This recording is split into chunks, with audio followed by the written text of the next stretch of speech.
Bonjour à tous, et je suis très heureux de vous retrouver pour ce nouveau numéro de la web radio REA Jean Monnet. Au programme, nous allons parler sport, mais aussi musique, et nous allons parler de Paris Games Week. Mais tout d'abord, je vous propose de commencer par du sport, et c'est Ryan qui nous parle de la Coupe d'Afrique des Nations. C'est à toi, Ryan. Bonjour à tous, je m'appelle Ryan et aujourd'hui je vais vous présenter la Coupe d'Afrique des Nations. C'est une compétition de football qui regroupe toutes les nations africaines. On lui donne souvent le nom abrégé CAN. C'est la plus importante compétition continentale de football en Afrique. Elle est organisée par la Confédération africaine de football qui se nomme la CAF.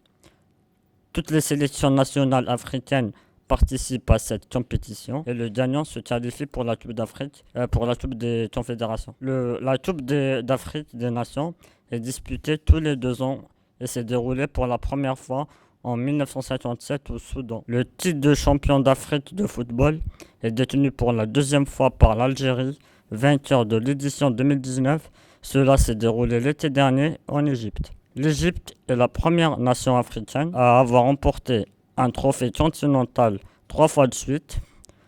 Victoire en finale face à la Côte d'Ivoire en 2006, face au Cameroun en 2008 et face au Ghana en 2010. De plus, c'est elle qui a globalement remporté le plus de victoires par rapport aux autres équipes africaines. Merci de m'avoir écouté. Je vous dis à la prochaine. Merci Ryan, c'était trop cool ton article. Tout de suite, on continue avec le sport et c'est Oussama qui va nous parler de l'Euro 2020. C'est à toi, c'est parti.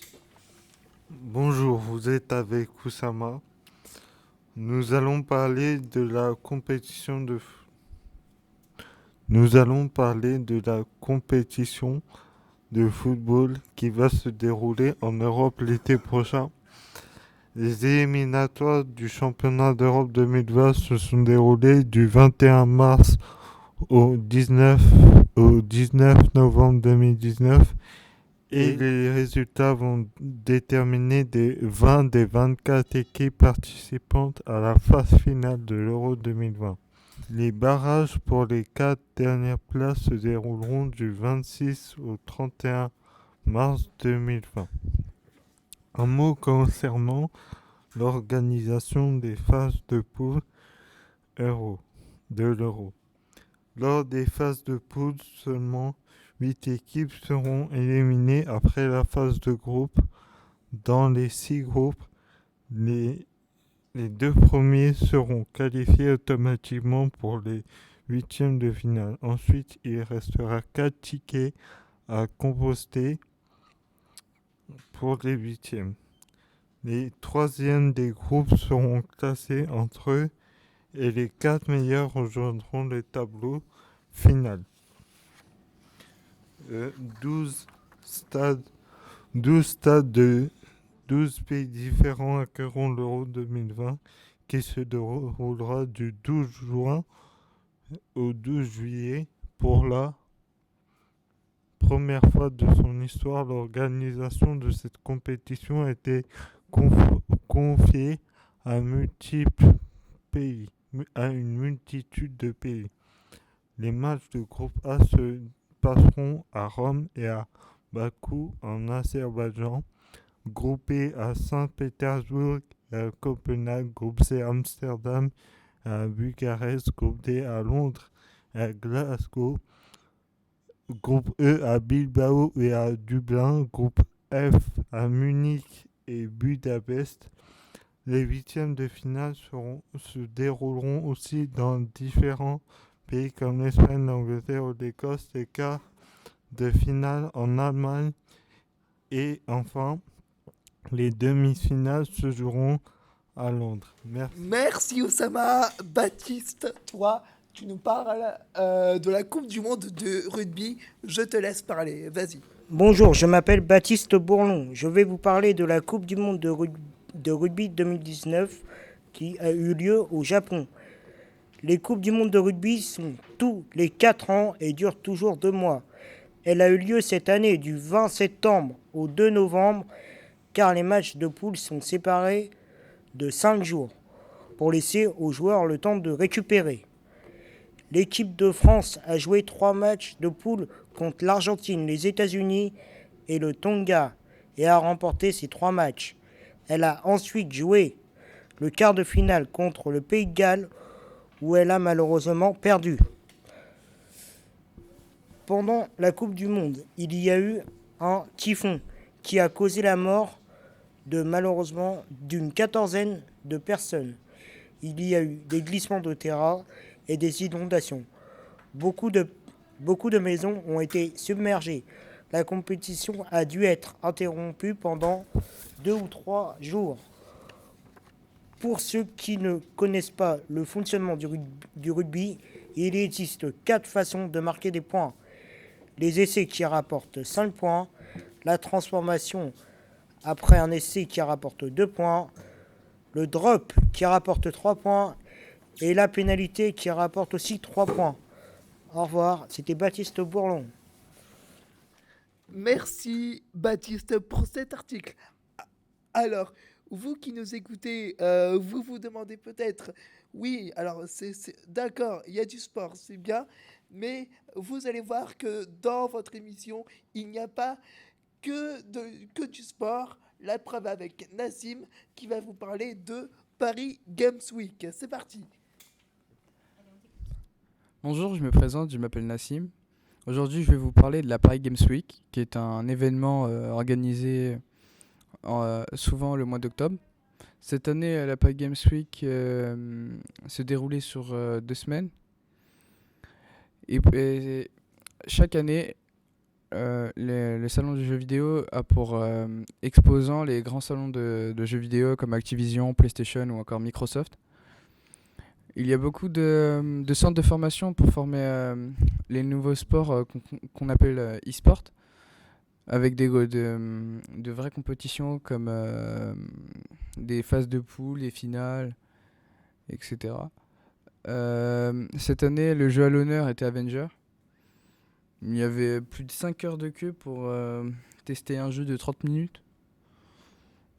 Je trouve ça pas assez élevé. Cette année, il y a eu quelques problèmes dans la gestion justement de l'attente. L'attente des jeux pouvait passer de 2 à 5 heures pour essayer un seul jeu. Du coup, souvent les personnes revenaient avec un seul jeu testé et ils étaient vraiment mécontents. Donc il